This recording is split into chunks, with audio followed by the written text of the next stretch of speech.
The views expressed on the following program do not necessarily represent those of this station or its management.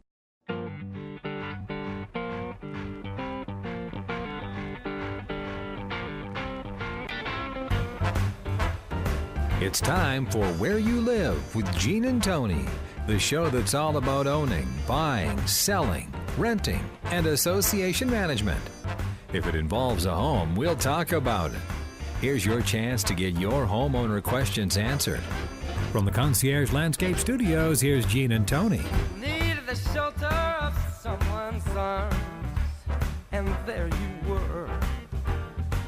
Needed someone to understand my... Good morning. Welcome to Where You Live with Gene and Tony. I'm Gene Sullivan. And I'm Tony Crockett. How are you today, Gene? I'm good. Good. How is everybody faring in your family? Staying healthy?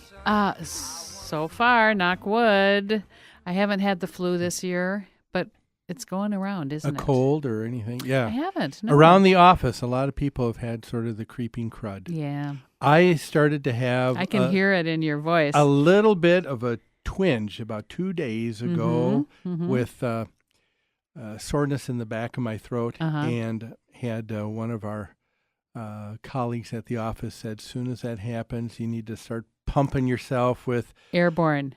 Something similar. It's called Cold Ease. Yes, and so some yes. zinc tablets, vitamin C, drinking How's that working for you? lots of water, and going to bed, getting at least 8 or 9 hours each night. Yeah. And I think I'm coming through it Good. much more quickly. Good. You know, I pop those Airborne. I think there's lozenges, and then there's also like you can put them in a cup of water and stir it up. It really seems to help. I think so. And so I am glad. No, I am on the mend, even though my voice may not seem like that. All Well, right. folks, it's great to have you with us today on Where You Live with Gene and Tony. We are broadcasting from the Natural Green Lawn and Landscape Studios. Remember, Natural Green is a locally owned and operated lawn and landscape care company. Their mission is to always use the most environmentally sensitive products available to keep your lawn landscape looking lush, beautiful, while still healthy for both people and pets. They do a great job in snow plowing as well. So no matter what program you choose, their organic program, their traditional program, you can rest assured that these folks are always using horticulturally sound principles for great results. Give them a call, won't you, at 763-213-2410. We're also brought to you by Extreme Exteriors and American Family Insurance, the Kim Bennett Agency. Well, let's begin with our first story, as always, in property management in the news.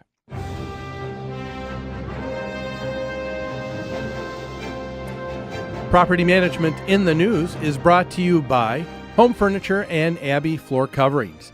Their showrooms are staffed with professionals who will help you choose what you need to fit both your lifestyle and budget. Whatever you need, chances are they'll have what you're looking for.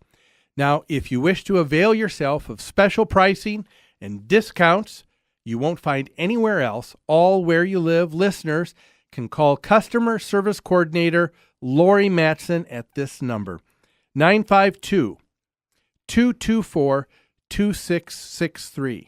That's 952-224-2663, and ask for your Where You Live with Gene and Tony special pricing. Our first story, an interesting take on foreclosures that's taking place, and this comes from, it was posted on CNN Money in their online news site, website, and it's entitled "Payback Time for Florida Homeowners Foreclosing on Banks." You know, This is a man bites dog story, isn't it? yes, it is. How refreshing. And so it says, since, of course, the housing bubble burst in Florida 5 years ago, more than 400,000 borrowers have had their homes foreclosed on by their lenders. But now it's payback time. The article goes on to say, it says there are hundreds of homeowners and condo associations that are now foreclosing on the banks because the banks have failed to pay their monthly assessments and other expenses on the properties they repossessed from the owner of the property. The original borrower, yeah. What do you think of this? Well, I think it's great. You know how homeowners associations have struggled over this housing crisis the last few years. They're losing members, owners of homes. Homes are being foreclosed, and there they sit with an empty house that's not paying the monthly assessment, so therefore is not paying its share of the utilities, the trash hauling, the snow plowing, the lawn care, the property tax, the property and liability insurance. It's a real drain, especially because there's been so many foreclosures. You're right. And what people fail to realize, no matter what size the government is, whether it's the state, city, federal, association, people are thinking that there are these large sums of money that people have, and they're thinking that it just kind of comes out of nowhere. Yeah. But it only comes from the people who are being assessed because there are services that are being provided for them. That's right. And those That's services, right. you're right, need to be provided whether or not other people can pay or not pay.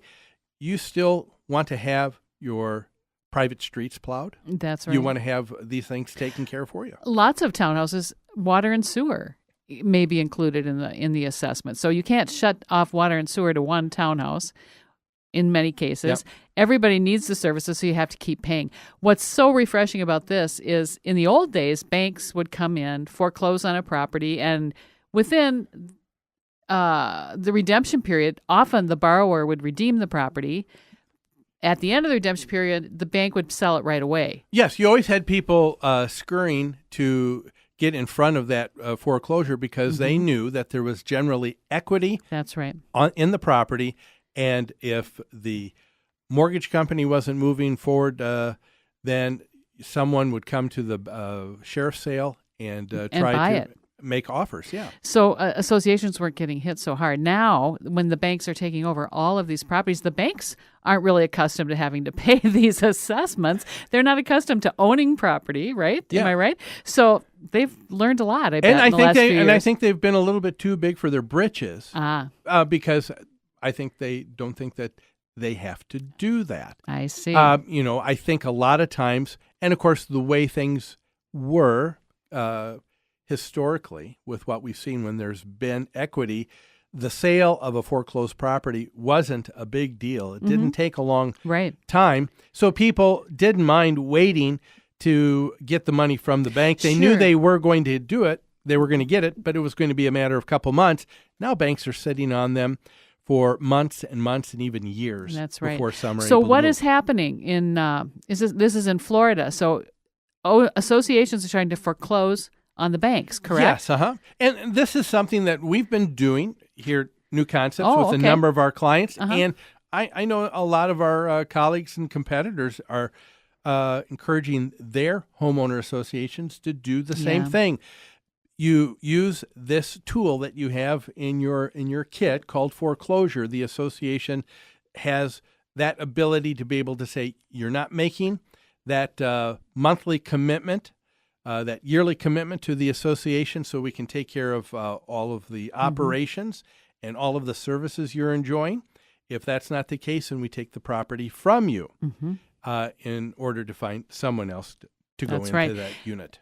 There is a movement, too. There has been in the Minnesota legislature to try and eliminate association liens on these homes, isn't there? Oh, yes. And this would be devastating I know. if that were the case. I was just at the state legislature. Yeah, are they still talking week. about that over there? Yes. You know what's interesting? I talked to a number of different legislators, and here's what a couple of them said to me.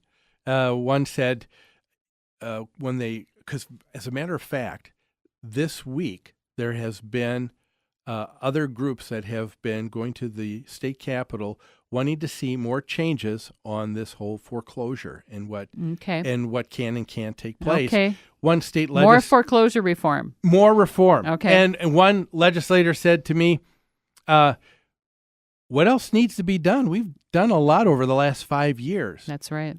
Even another one said, you know what? We don't even know how all of this shakes out. We created something. What did we create? Can we wait a little bit and see what's even happening. Yeah, that's very smart because they're right. They don't know, and who does? It's hard to predict exactly what's going to happen out there in the real world with new rules. And truthfully, foreclosure rules have changed every year, I would say, for the last 5 years, it seems. Yes. There's always something new to deal with. Now, some of them were good. There were some that dealt with a person who is in a home that was foreclosed on and they were renting. Mm-hmm. There were some rights that were given to them. Actually, I think think were positive. Most of the reform has benefited either the borrower or the renter. Yes.